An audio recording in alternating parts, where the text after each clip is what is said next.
So we'll continue our series with generative fill, and we're looking at how we can actually apply it in everyday photography perhaps, and as a kind of a portrait photographer mainly, that's where we would look to actually apply it.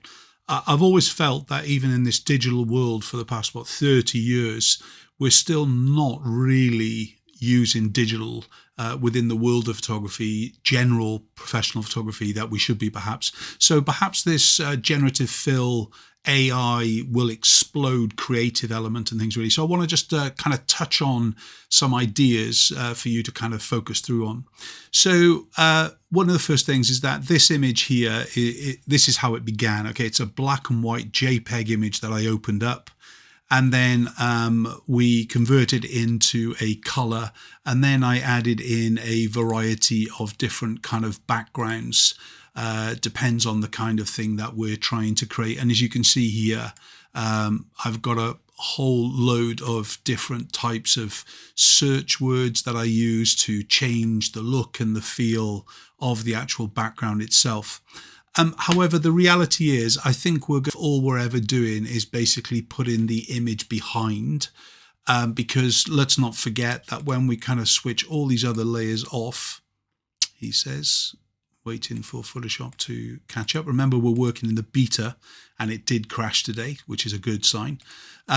So as far as the image is concerned, we're basically generating the image behind, but I can't go in and just kind of move the image really, because it's going to leave the space to the side. It's not a full image and so on with it. So we've still got some restrictions. All I've done there, remember, is basically link the actual mask of the generative fill layer with the actual image itself and things. Okay, but let's first of all get to this stage, and then we'll look at how I think we should actually be using it in the future as such. Yeah, so this is the original JPEG as done.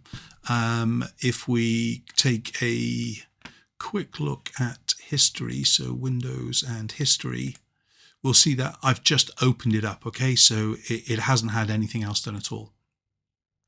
Let's now apply one of the filters within Photoshop that's been there for a while.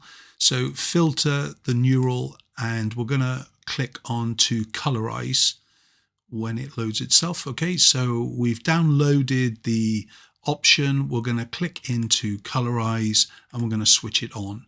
If you haven't downloaded the colorize part of the neural, you'll see a little cloud, and all you got to do is click on it, download it, and it's there. And you can see it's pretty much looked at a black and white image, and it's given it some color. Obviously, if you'd photographed it in color, you'd be starting from a color image. You wouldn't be doing this step, but it's a good excuse for us to actually show that off. So I'm just going to go to a new layer, not a new layer mask. So this is our color image, and this is our black and white image. So now within the likes of the generative fill, we would usually go in and make a selection around the girl. We can be very, very loose, but now we can also select an inverse, and we're going to work on this area.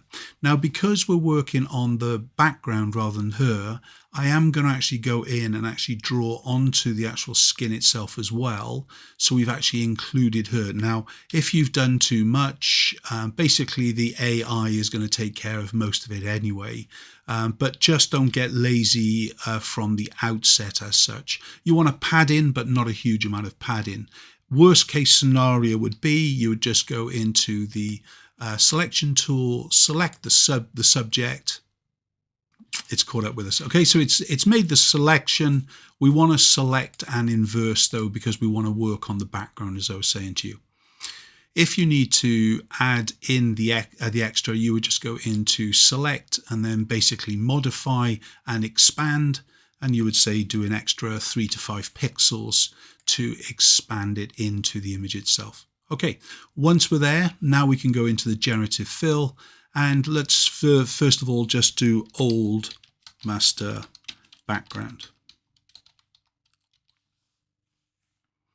and hit generate. Now I've kind of worked with the generative fill for around about a week now, on and off, not a huge amount of time, but there are some keywords we want to be putting in there. And there are some things that basically just don't work. And there's some things that are as well that are not allowed. Okay.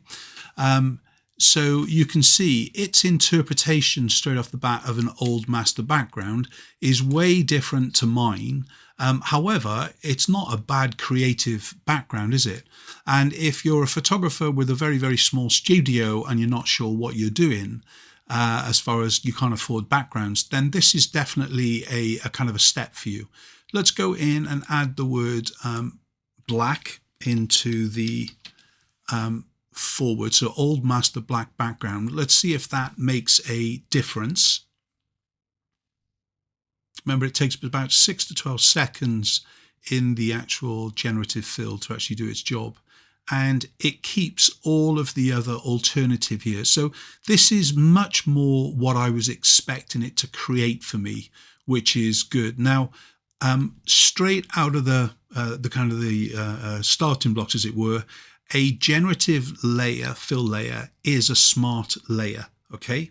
Remember, because it's smart as well, and because we've got all these generative fills going on, it's increasing the file size as we're going. So, you know, if you've got 20, 30, 40 different options going on, that's going to be eating into your machine. So if you start to have any issues, then basically remember to kind of get rid of some. In other words, so if I click onto that second one on the bottom row and I don't like it, all I've got to do is click onto the 3 dots and delete it, and that will actually get rid of that one element as well. So get rid of the ones that you don't like. Okay, it's quicker, and basically, you know, you're not wasting time. You can put an artist easel or palette there anyway.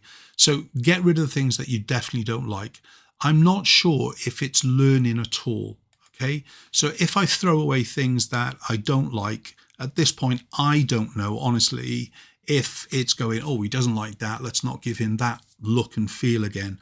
I'm sure that in time, not only are we going to get resolution options, the only way to really try to change the kind of the resolution for now is with the likes of a marquee tool and creating a 1024 square and then going over it. But strangely though, now, isn't it, it is beginning to create more of the backgrounds that we're used to. So that's really good.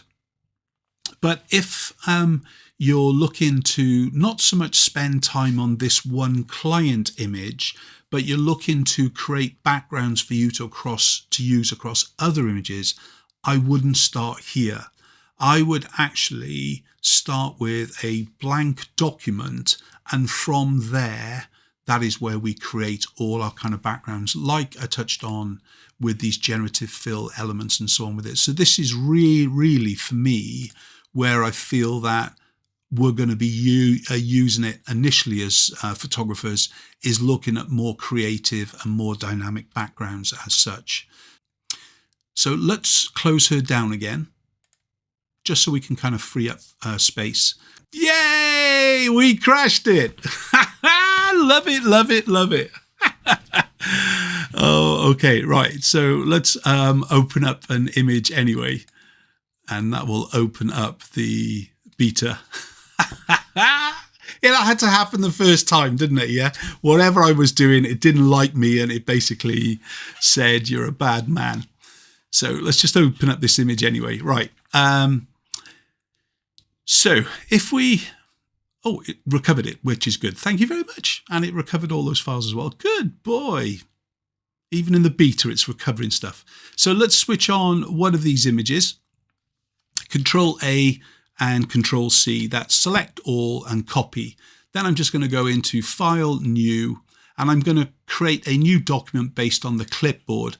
Why I'm doing that is to make sure that basically I have a document at least as big as my working pixel of my camera. I'd say you want it a little bit bigger, in fact, so you've got a little bit of kind of padded room and things really. So if we went into here and we go into image size, we go to percent, and we can just put that up to 125%, and we press OK, and that will increase its size, both sizes. Right, so what we're going to do is work on this document to create our backgrounds. All right, so we are going to just delete this one. It was just actually, I was testing it before we went live, and we don't need this image, so we can get rid of that. Okay, what are we going to do? Select all, Control A. Unless we select something, Generative Fill doesn't know you want to do something. So if I do Control D, yeah, if we do Control D, you can see all it's looking for here in the contextual box is import image. That's not what we want, is it? As soon as I go to Control A, it basically goes into the Generative Fill. And in this point, I want to kind of give a descriptive. So let's go to Old Master Black Canvas Background. I haven't used the word canvas before, but I just thought that might get straight to what we want. Remember, it takes between 6 and 12 seconds to generate, so it does take a little bit longer.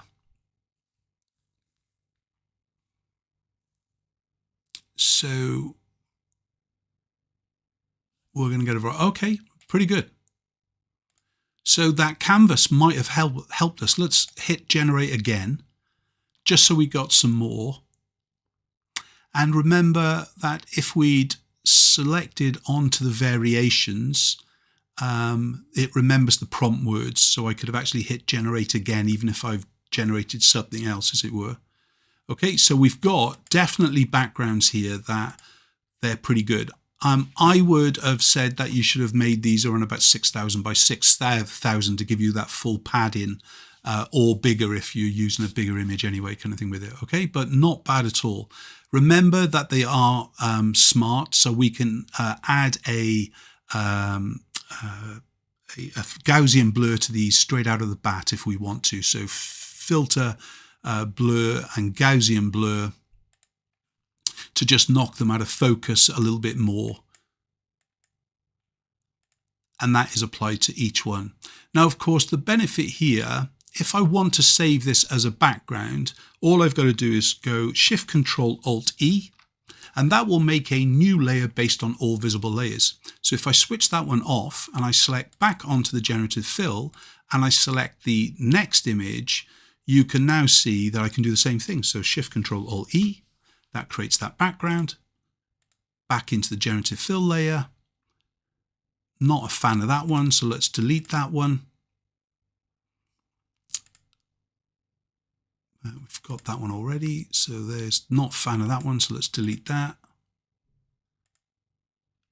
Quite like that, so Shift Control Alt E again. And then that first one is not bad. It's not my favorite anyway, but you know, for the sake of it, Shift Control Alt E, and we'll kind of save those anyway there. Right, so once more, let's hit generate for the last time and just see if there is any difference in the way that it's working out. Because if we can use these as background creation, it does give us a lot more creativity, especially as a kind of a background photographer, a studio photographer, or somebody who's using kind of plain backgrounds or plain walls or whatever it be. So there's definitely some images here, even in fact a kind of old master with a vignette around the edges that's closer probably to what I hoped we were going to be getting. So quickly I've just created that as well, and I'm just going to save that one as well for the hell of it. So let's now look at how we kind of want to use this in a slightly different way. So we've got all these variations, but they're all under Old Master Black Canvas Background, yes? Let's now go into Dark Cityscape and create a complete background for it. So this is going to start a new form of variations, whereas all the others were based on the Dark Old Master Canvas background. This is now Dark Cityscape.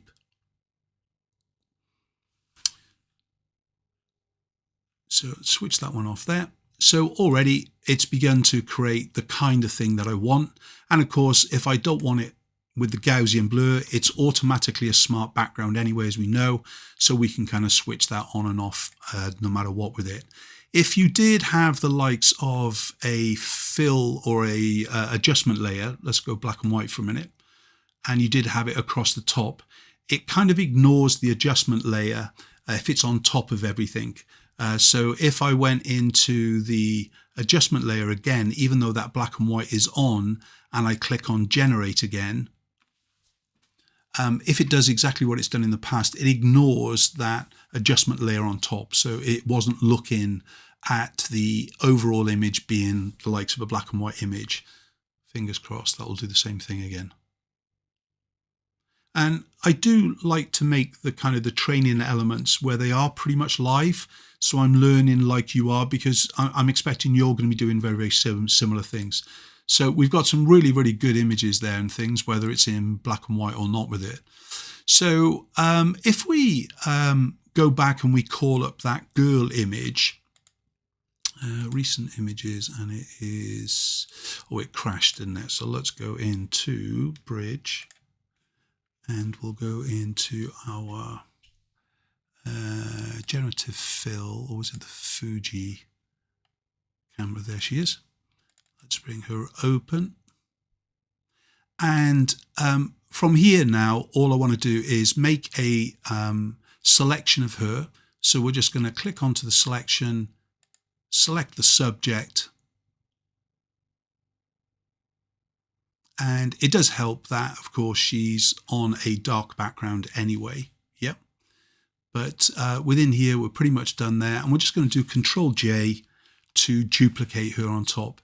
Now, if I just go and grab one of these images. So if I grab this image as it was and I drag it into the photograph here, and I press the Shift key and I let go, it drops it obviously on top. But look, it takes all of the backgrounds with it. Okay, so it straight away takes all that generative fill that I've got here. So I can work on a different type of photograph, yeah, as the backgrounds. I can almost have my kind of creative background file. So I might have some for the beaches, sunsets, locations, and so on. Things that I really, really like. I can actually then save those and start to actually use those on the actual image. Let me just go ahead and actually do that black and white again on top. And once more, we can select on the image and just go and choose the different photographs that we just go through.